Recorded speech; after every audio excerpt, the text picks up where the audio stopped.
Sanskrit Subhashita says, Tilamadhya yatha tailam, Kshiramadhya yatha ghrutam, Pushpamadhya yatha gandham, Phalamadhya yatha rasam, Kashtagni yat prakashena tad lingam yachana prabhu. Which simply means like there is oil in the sesame seed, there is fragrance in the flower, there is juice in the fruit, there is ghee or butter in the milk, there is fire in the wood. So also, O Lord, you reside in everyone, everything. But just as we cannot experience the fire in the wood unless we rub two dry wood together, fire does not come out. Likewise, unless we go through a process, even though divinity resides in all of us, it is not experienced. So this process is spiritual sadhana. The process of bringing out the latent divinity and experiencing it is the process of sadhana. And these ashrams, which are being built all around the world, are nothing but these places where this process can happen. Like a processing plant, where you come in and get processed, and then you experience divinity, and then you are not anymore the same person. So that is why these ashrams are being established in different places. I was talking to Tony on the way from the airport, and he was telling that in Kuching, most of the other things are taken care of, like education is there, it's free and compulsory for all. The healthcare is there, free healthcare, and very high quality healthcare, a lot of private hospitals. And people from Indonesia and other places come and get themselves treated here in Sarawak. So it doesn't lack that kind of health or education facilities. I think people are okay to do. But I thought the greater contribution here could be that we bring up an ashram which can help people experience their divinity. And that may be good service to the place. And also over a period of time, people from other places can come in here, and then they will be able to experience this. They can be from Indonesia, Bali, they can be from Malaysia East, they can be from even Cambodia, Vietnam, even as far as Thailand or Australia or anywhere, no, at least the Western Australia, and even Japan, like some of them are here, Taiwan, Hong Kong, Philippines. So they all can come here and undergo this process. The process, as Narasimhamurti said, divinization of human beings. So that is the process. And once we undergo that process and we completely divinize ourselves, it's an irreversible process. That's the good part about that process. Because most of our processes are reversible. We become good one day, next day we become bad again. We get reversed. But this is an irreversible process. Once it happens, you cannot reverse back to human. Once you are turned into divine, you are divine and you'll remain that way. That's the good part of it. It's a great investment to make. You are never lost. Efforts are not lost. Therefore, these are like the processing units where humans can come and can divinize themselves. But we need processors, we need machinery, we need people who would help the others get divinized. And that is what is missing. So I need more people who are divine themselves, so that they can pass on that divinity to others, like a magnet. Once it is a piece of iron is magnetized, it is a magnet now. And this magnet can magnetize many more iron pieces. So a piece of iron has to come in, rust and dust has to be removed, then it should stay in the company of a magnet for long enough. How long? Till it gets fully magnetized. And once it's magnetized, it is itself capable of magnetizing more pieces of iron. This is the process. I've been trying hard to magnetize Tony Bong for quite a few years. Most of the rust is gone, little dust remains. But it's a hard process, I tell you. However, he's a good piece of iron, because he does more than whatever I ask him to do. I tell him build one room, he'll build three. I'll I'll tell him build one of ashram. He wanted to build two, and I stopped him. He wanted to build one more somewhere near the sea. I told him, no, this is enough. Let us begin here. But he is a good instrument. See, he is willing to do. Willing to do God's will is a great, great, what I would say, blessing. Not everybody is willing to do God's will because of his effort and the efforts of so many who are here.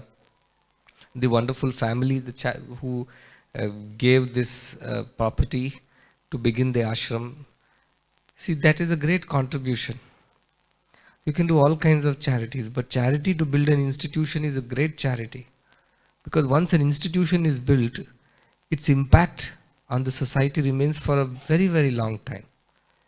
You give food, somebody will eat, hunger is gone for the day. The person survives, but next day again he is hungry.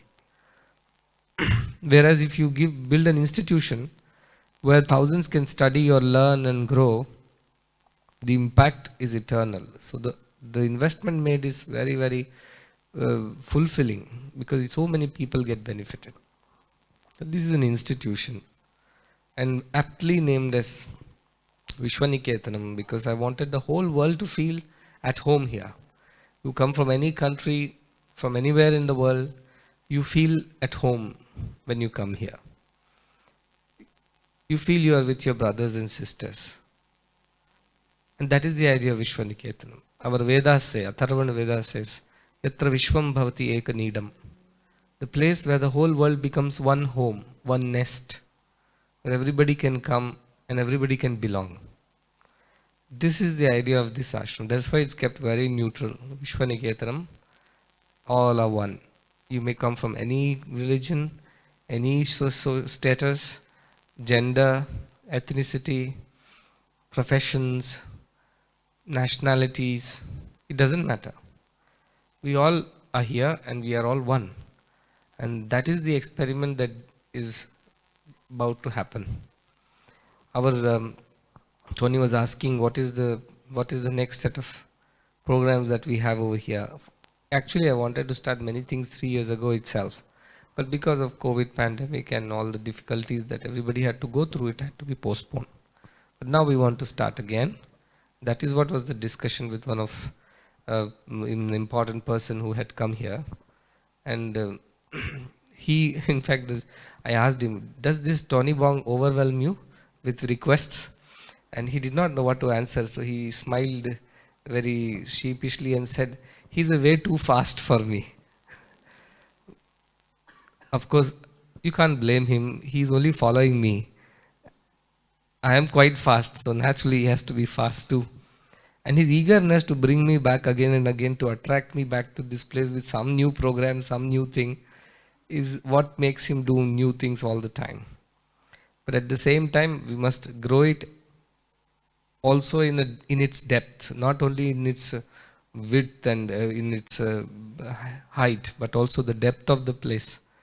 And that depth of the place comes from the activities that are going to happen over here. And I want everybody to think about programs that can be done, people to take initiatives. There is no fixed program, an agenda which is published that this and not anything else. But it should be in line with the principles of the ashram. There are certain do's and don'ts, like every place has it. It is a spiritual place and it goes with certain spiritual rules and regulations. To that extent, one should follow. Groups can come in, places there to stay. Now, very nice kitchen is there. Beautiful nature around. You want to conduct a teaching workshop, most welcome. You want to conduct a spiritual workshop, multi-faith workshop. You want to conduct a parenting workshop. You want to conduct a youth development workshop, like in Singapore, mental health workshop. Anything can be done, provided it is for the good of the humanity. So to that level, and of course spiritual workshops will be done. And I am planning when our students from a university in India, when they graduate and they finish their Vedic studies courses, I'll send some of them to these kind of ashrams who will stay here and teach Upanishads, Brahma Sutras, and various other philosophical texts, not necessarily the ritualistic side of it, but more of the philosophical. where people can ask questions, understand, have discussions, debates, and try to implement and experience the idea of the Vedanta. So this is how we will develop it over a period of time. That is the idea why this place has been built in the first place. And I think in the times to come, this will become a very important center for the whole of Southeast Asia. I find Kuching a very beautiful place and very neutral ground. It's not very competitive like Singapore or KL, nor it is too laid back like Indonesia, nor it is too rough like Australia, nor it is too cold like Japan, or very aggressive like China, or very what you call merrymaker like Thailand. It is something which has something about it. I don't know. From the first day I came, I always felt this place is special. I think it has to do with its old indigenous and very spiritual traditions, which are not necessarily the organized religion, but the people here connected to the nature, connected to that divinity in their own way, has kept the sacredness and the energy of this place still intact. So I feel that this might be a better place to have a more of a spiritual kind of center, which will help not only the not only the Southeast Asian countries of this set, even Far East people can come here, and from India also it's not far. So we can send some of the teachers, students to come here and conduct some workshops, so that at that point of invitations can be sent and people can come and join those workshops, and hopefully that will help many more people to improve. So, and I will come again and again. If my work happens, I will come there. I tell very simple. You want to get me, do my work. Wherever my work happens, I will go there.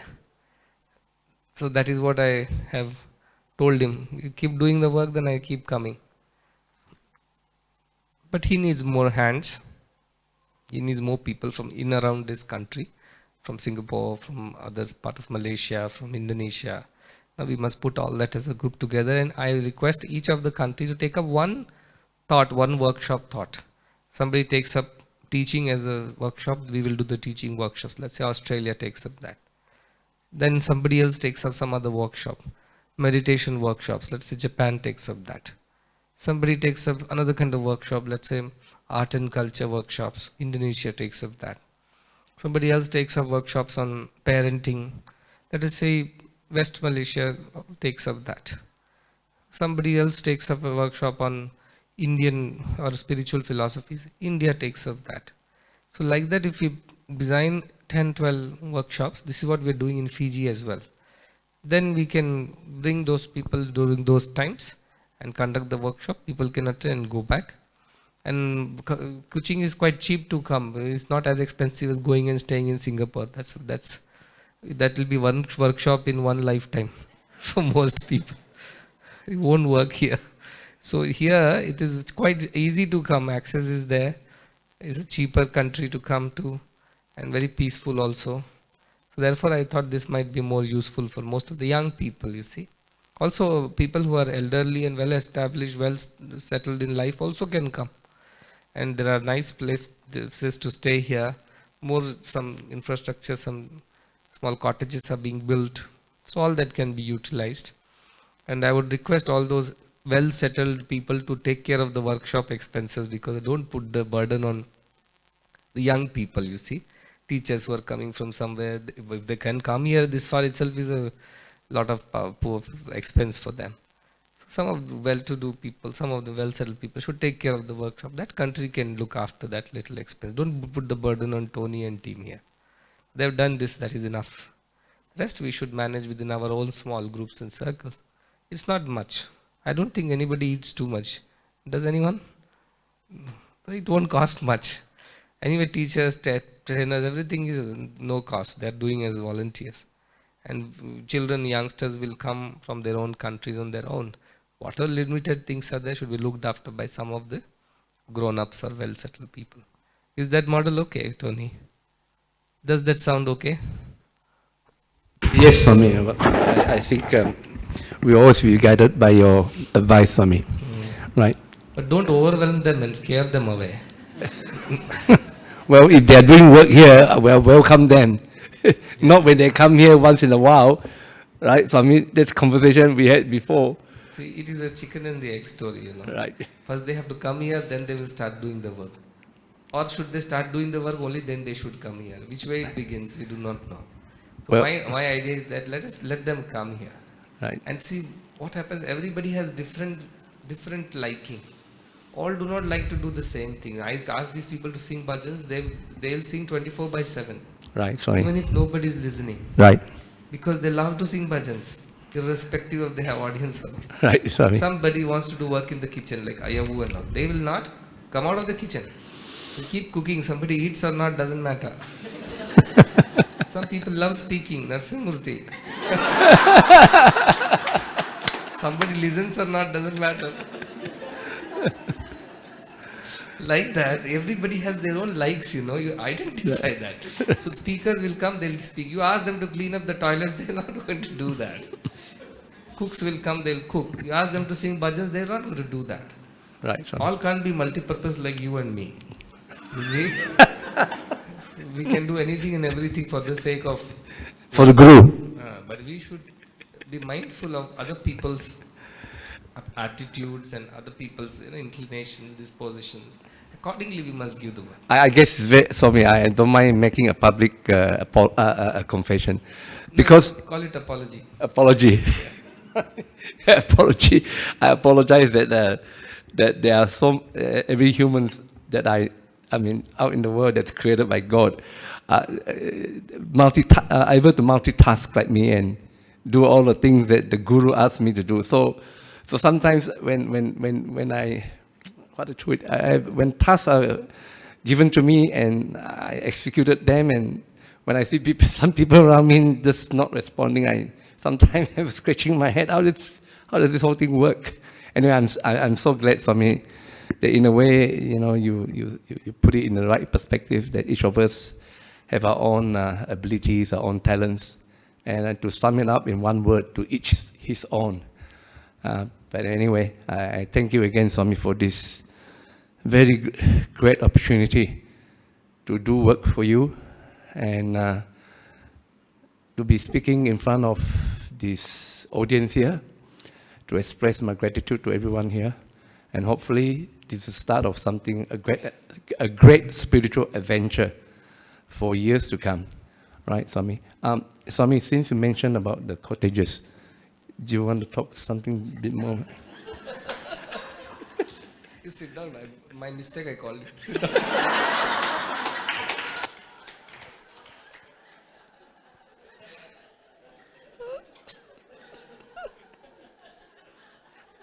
Good. I tell you.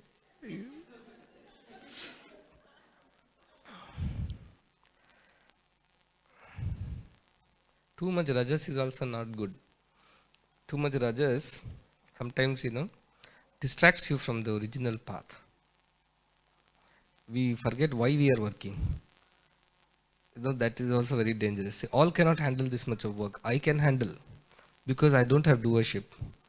If I have doership, I can't handle this much work. I will collapse in one day. The amount of tension and worry and anxiety of how many things are running parallelly. No, it's not easy. So I always tell, don't take up the work unless you don't have the doership. If you have doership, don't take up the work. If you have no doership, only then you should pick up any of these works. Because the person who would suffer the most will be you, because of the doership. Na kartasi na bhoktasi mukta evasi sarvada, says Ashtavakra to Janaka. How should you be? Neither you should be the doer, nor you should be the enjoyer. You should be ever free. If you can maintain that state of mind, then engage with the world. If you cannot maintain, then this world is not for you. Anything in this world is not for you. Because then you don't enjoy the world starts enjoying you. So your joy only comes when you don't have doership. It's a very funny thing to say that you don't have doership, you shouldn't have enjoyship. Only then you really enjoy whatever you're doing. Kind of paradoxical, but that is spirituality. Whenever you listen to paradoxes like this, opposites, we are talking about a spiritual concept. You should know by the very concept. He is here, he is there. It is here, it is also there. When you talk about these opposites in the same breath, you know that we are talking about a spiritual concept. So when I say you should do it, and you should enjoy what you're doing, yet you should not be the doer or the enjoyer of the work, we're talking about a spiritual concept. So unless we have developed that kind of mindset that we do it, yet we are not the doers, we enjoy doing it, yet we are not the enjoyers, then we have the right disposition to undertake any work. Otherwise, this very act of doing will consume our peace and rest. We will be the most frustrated, angry, anxious, flustered people who will naturally spread the same to all those who come around us, across us. Because we are not at peace, we cannot let anybody else also be at peace. But we'll keep telling ourselves, oh, I'm doing so much for the world, I'm doing so much for the world, I'm doing so much for the world. But no, you are only doing for yourself. You're driven by your rajas. You're driven by your rajas to do things. If it was not seva, you would have ended up doing something else. You had to do something. The rajas part was so deep in you that if not this, something else you will end up doing. So I am using people's rajas to do good things. If I won't do good things, through them they will end up doing something else nevertheless. Because they're driven by rajas. Rajas is very important. But rajas, unless it is moderated by sattva, it can be very dangerous. It can be very dangerous. Tamas, of course, is not to be encouraged. It only should be like salt in the food. Very little tamas, just enough to rest and relax. Beyond that, tamas is no good. Rajas is good. With rajas only, world moves forward. Societies grow. People evolve. Even spirituality happens through rajas. But under moderation. Moderation comes from sattvic feelings, the spiritual thoughts. Otherwise, we'll end up doing a lot of work. I see our doctors in the hospitals, teachers in the school. They work all the time and they're always frustrated. When I tell them, why are you not enjoying what you're doing? He says, because I have so much on me. I have to do this. There is so much of work that you have given me. And I said, I'm feeling sorry for you now. I shouldn't be feeling so. I should be feeling happy that here is a person who took up this task and is enjoying it thoroughly. And anybody whom he comes across passes on this excitement and happiness to the others also. But if that does not happen, what's the point in doing all the work? As I said, all this is illusion only at the end. You create one dream castle or you create 10. It's ultimately castles in the air. That doesn't qualify us to become God. Work does not qualify us to become God. Work done in the right way only qualifies. And right way of doing work is no doership and no enjoyership. Yet you should do, yet you should enjoy it. You understand what I'm trying to say? Only then you are really right kind of doer. So how to achieve that state of mind? Otherwise, doership will kill us. Especially when you are doing for the sake of the greater good of the world or whatever. It kills us further. Because we end up with self-pity. We end up all the time telling ourselves, oh, poor me. How much do I do for the world? How much I have sacrificed for everyone's sake? How much I have given up for the betterment of others? We'll keep doing this self-pity business. That's the worst sin, I would say. Don't do, if you have to do with this kind of attitude, don't do anything in the world. Better sit quiet in a corner and just be. But if you must do something for the betterment of the world, do it in a way that you don't have doership, you don't have enjoyership of it. And how do I know about it, whether I have doership, enjoyership? Simple. Before the work, during the work, after the work, our state of the mind should be the same. Same peace we should experience. Before the work, anxiety, oh, how I'll do. During the work, it's not being done properly, this is the issue, that is the issue, you get frustrated. After the work is done, good riddance is done now. Not again in my life anymore. Then you are not being spiritual. You are just being another worker. You could have worked in a mill, now you are working in an ashram. That's all is the difference. It doesn't add any value to your personal spiritual growth. Try to listen to my voice through the clutter of the noise. Let the children be themselves. Eileen, let them be themselves. You listen to me despite them talking. That is focus. So So idea is that, try to understand why I ask you to do things. For you to gain this ability to do yet not be a doer. To enjoy thoroughly whatever is being done but not be an enjoyer. Be ever free. Unless you are ever free, you don't qualify to be in my mission. So now you ask yourself, how many of you truly qualify? Sometimes you qualify, sometimes you go through that very peaceful, calm state, but very next moment you lose it. It doesn't work like that. If a soldier can only aim one shot out of 10, can he go to the battle? He will end up killing all his own people. Consistency and focus is the key. You can't be good or you can't be divine, you can't be peaceful one day and lose all the peace for the rest of the week. Consistency and focus. So if you want to do work, you have to do it in a way that it is effortless. That is what I was telling. Ashrama means no shrama. No shrama means no sense of effort. It's effortless. Work is there, hard work is there. Tremendous hard work is there, but the sense of effort is not there. See, mother carries a baby in the womb. It's an additional weight for the mother, but it's not a burden for the mother. Likewise, a worker of God does enough work, but never feels the effort in it.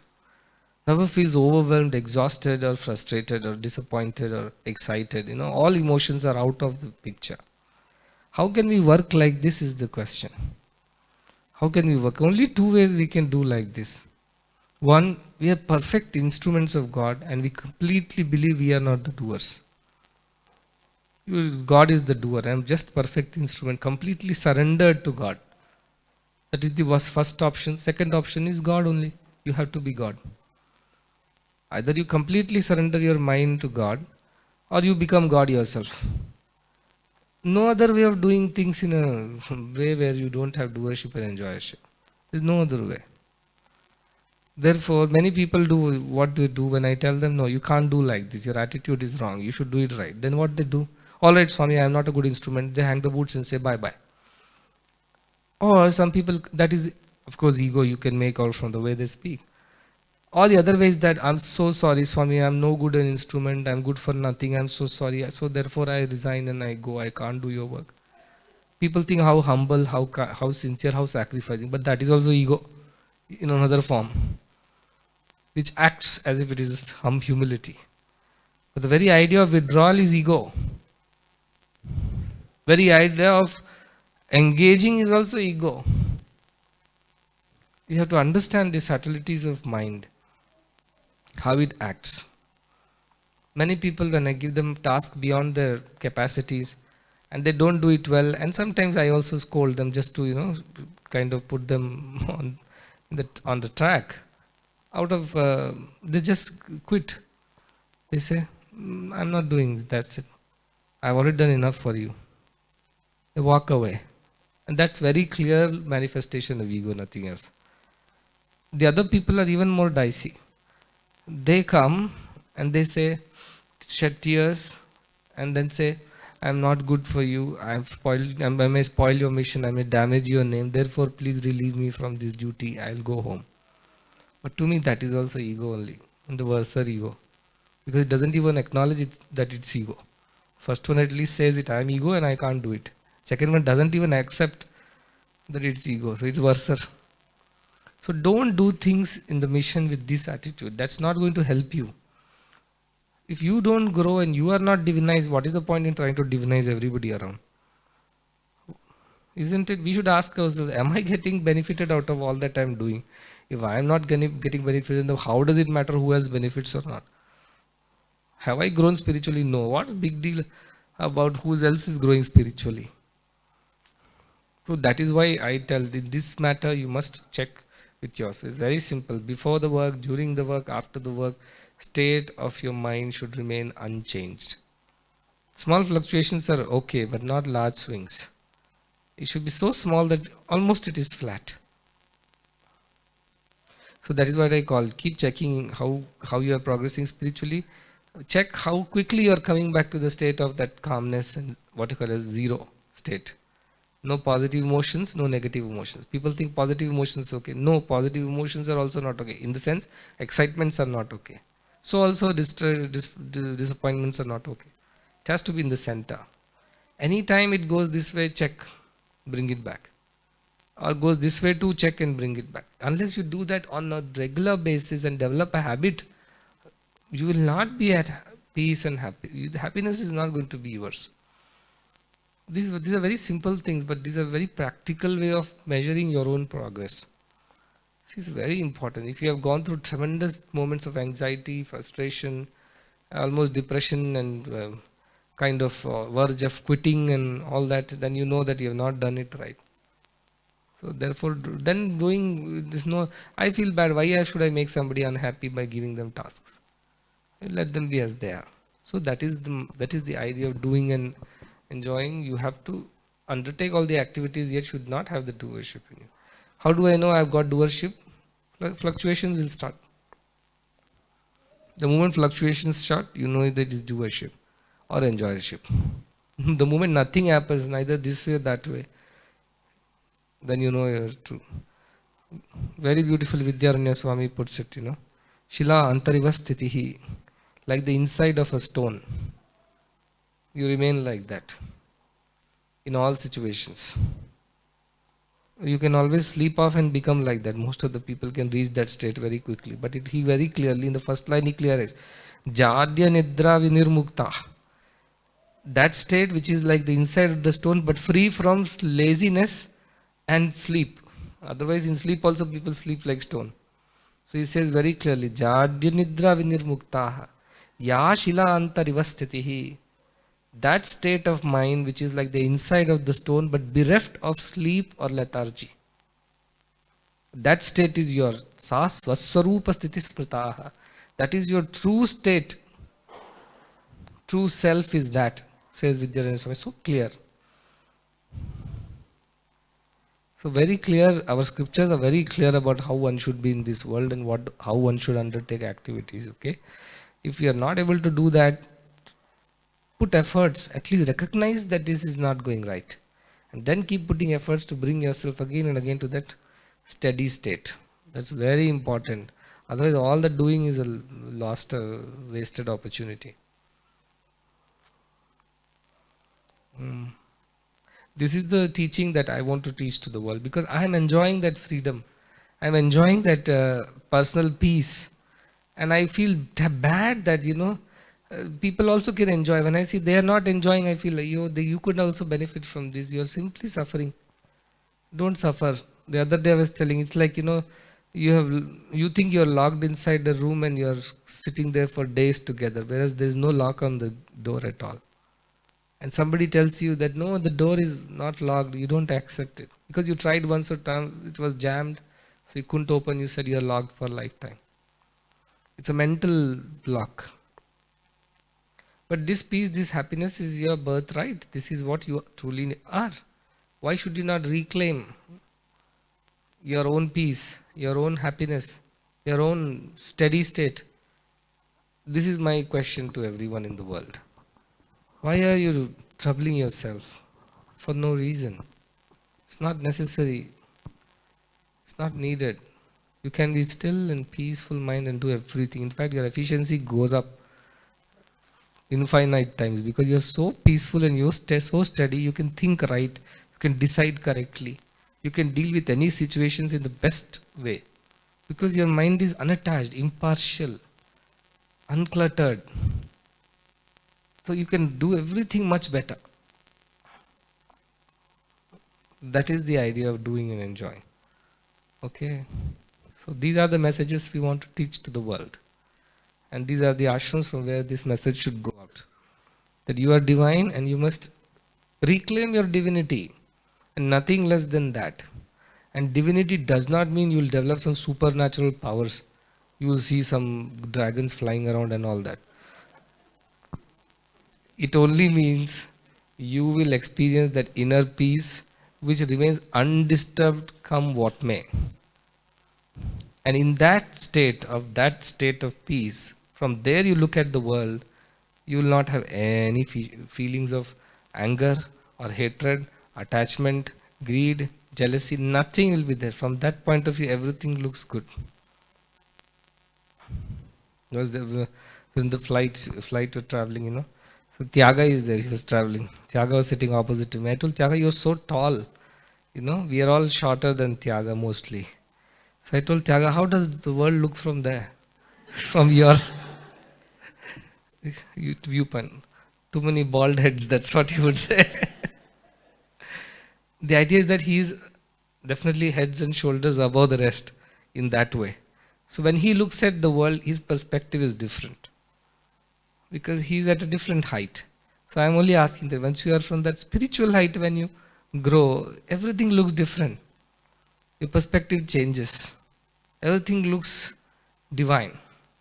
Then in good, bad, ugly, you see the hand of divinity and don't bother much. It doesn't fluctuate you. It doesn't frustrate you. It is there. You acknowledge it, you accept it, you deal with it as it has to be dealt with. You don't get too, as I said, excited or disgusted or whatever, negative, positive about it. Somebody told very beautifully in Malaysia, I think, Pratibodha Viditam Matam. Somebody was speaking. Who was speaking? Gayatri, who is from Malaysia, she is studying her medicine in India. She underwent all these Paravidya courses. All the schools and colleges were closed, lockdown. So she was in the ashram. And she studied this. So this comes from, I think, Aitreya Upanishad. It says, Pratibodha Viditam Matam Amritatvam Himindate. The one who sees the hand of God, I call it, the experience of God in every situation, such a person attains immortality. So I always say, something is not as you want it, find out what God is trying to teach you. If you have learned the lesson, the situation will change. If you have not learned the lesson, the situation will continue. Do like that. And I always believe in looking at the positive in every situation, And we have improved leaps and bounds because of listening to people and taking feedback positively and not getting angry and saying, oh, how dare you tell me things like this. I have never done that. Whenever there is a negative feedback, which I get plenty, I used to get plenty, now it has reduced.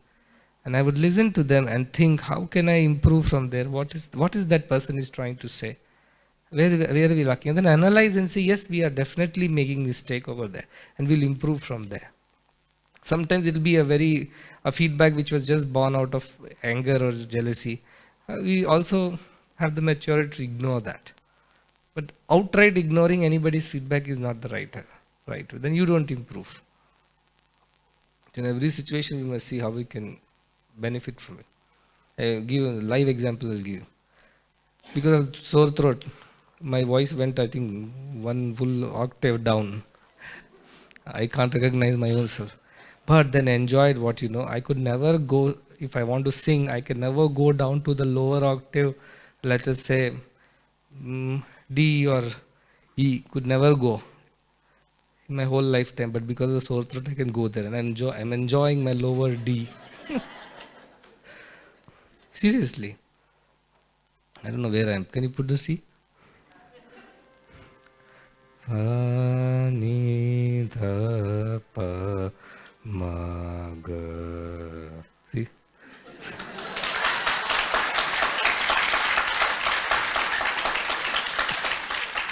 In 43 years, I've never touched that ga.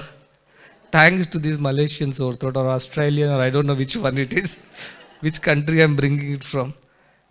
But I'm enjoying that ga. Pratibodha Viditam Matam. God has fulfilled one more desire of mine to reach that lower note.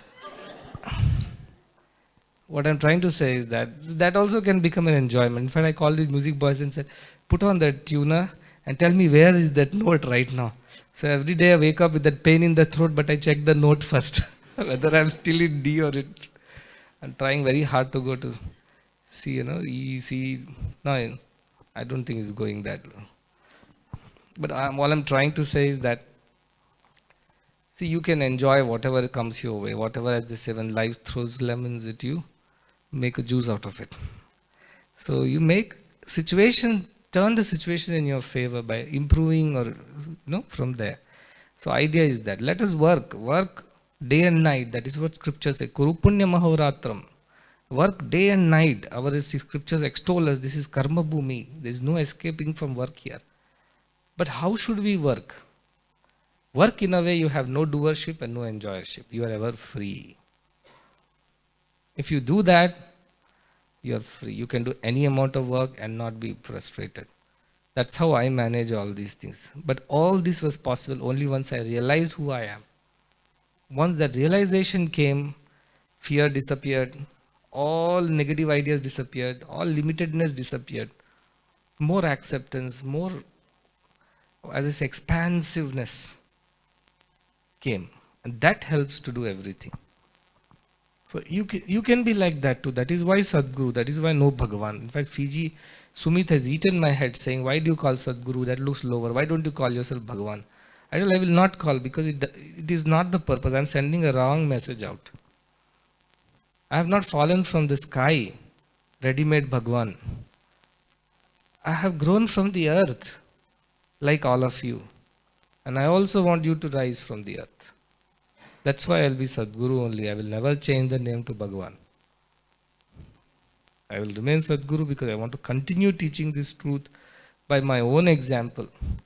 And no excuses in my class. Nobody can say this is too much of a syllabus, this is not possible for us, you are an exception. Nothing works like, because I'm not an exception, I'm just ordinary and I have only grown from where I have grown. So therefore everybody can grow. And no excuses. This is the idea of this mission. Okay, so we must be very clear about what we are into. But as I said, this message must go to the world. And the best way to teach the world is to live the message. Teach the message by living the message. And who should live the message? You. You should live the message because that is how you will be the true messengers. So we are lucky of the Lord because of all the people on earth we got to know about Sai Baba. Then we are luckier because even after that we understood who Sai Baba is. And now we are even luckier because we now know what Sai Baba can do, what is he truly capable of. And if he can do it to one or with one, he can do for anyone. But that willingness and that obedience and surrender must be offered from our side. Then everything will happen. So that is why that is what I am telling, and that is what is the expectation from all of us. And as I said, this is just the beginning. This is just an ashram to begin with, but there are many centers like this will come up, and I'm training very good youths in India who will take care of the philosophical part, the spiritual texts and Vedanta message, and they are really very good children. You will talk to them, you'll know how much clarity they have, conviction and clarity.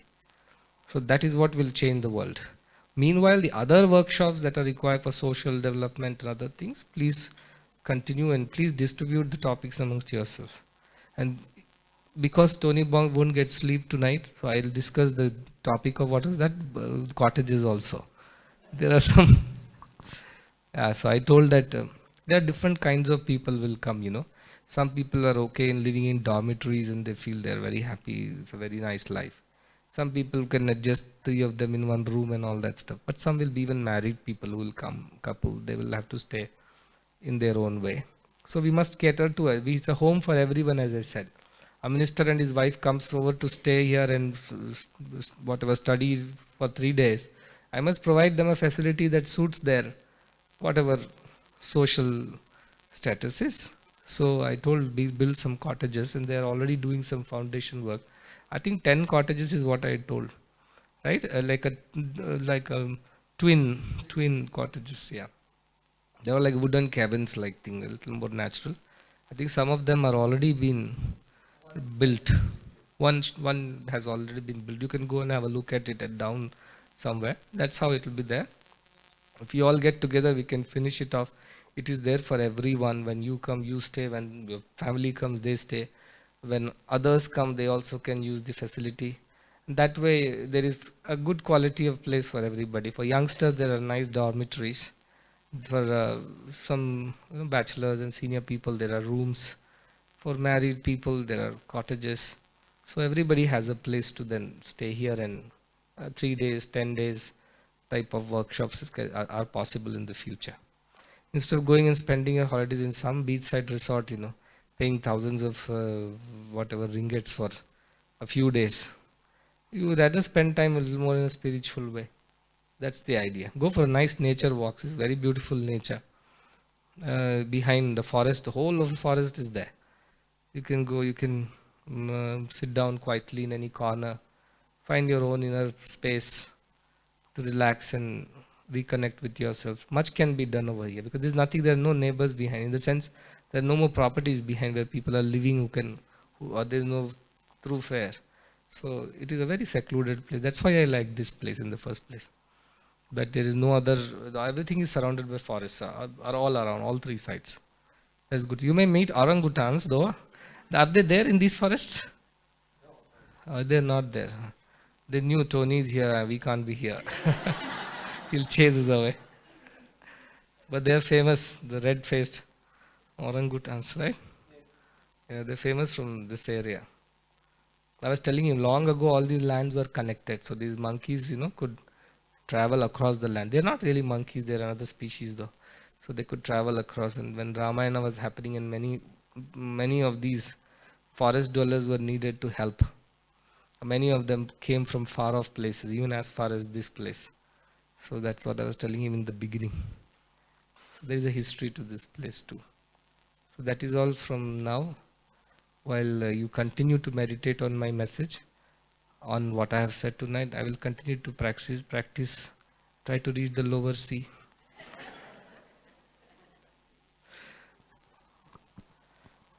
Okay? Good. This is enough for now tonight. Please think about it, what I said, especially the doership, enjoyership part. How to be ever free. That's our true nature. Anything else you want to ask? No. So just two things. I think I would request Ryan to coordinate about what are those 10 programs that can be taken up by different countries in this area, like Japan, Malaysia, Indonesia, and some Bali, or wherever we have some of the youth. Yourself, that Vijay Das, sit down and discuss and finish that one's schedule, and let us see who takes up what. And the ladies side also, they're there. Sham, they're in Japan, these people are there. Sit down with them and see what program, and it should be in a way that you have to take charge of the whole program. In the sense, you send invitations out, you find your lecturers, you find your whatever attendance, participation, their visas, everything you have to plan. Don't leave it to Tony Bank saying that 30 of us are coming. Tony, please organize transport, please organize visa, please organize ticket. No, he's not going to do anything. If he lets you inside the gate, you should be very thankful. Rest all you have to do for yourself. That he will do, I told him that. Rest all, in the sense, end to end you should manage. And once you come in, use the place, clean up the place, wind up, and then go, so that it is ready for the next group of people to come. There will be minimal support provided from the ashram side. Rest all is your own work and you should do it yourselves. Okay, so to do provision for the time to come in, settle, and while before going out, winding up. Please provision time for every workshop like this. Don't leave them burdened by all other winding up works. Okay, I think that's clear instruction. Okay, so whenever we have the next workshop, whoever does the first workshop, I'll come back again. But don't do it before 3 months, after January. But whoever does the first workshop, I'll come back for that workshop here to attend. And I will give every evening, I'll give a lecture and even answer questions for the people. With whatever topic, I'm okay. I know almost everything, so don't worry. Okay. Whichever country takes the lead, starts the workshop, I'll be there to attend that. Good. Very happy.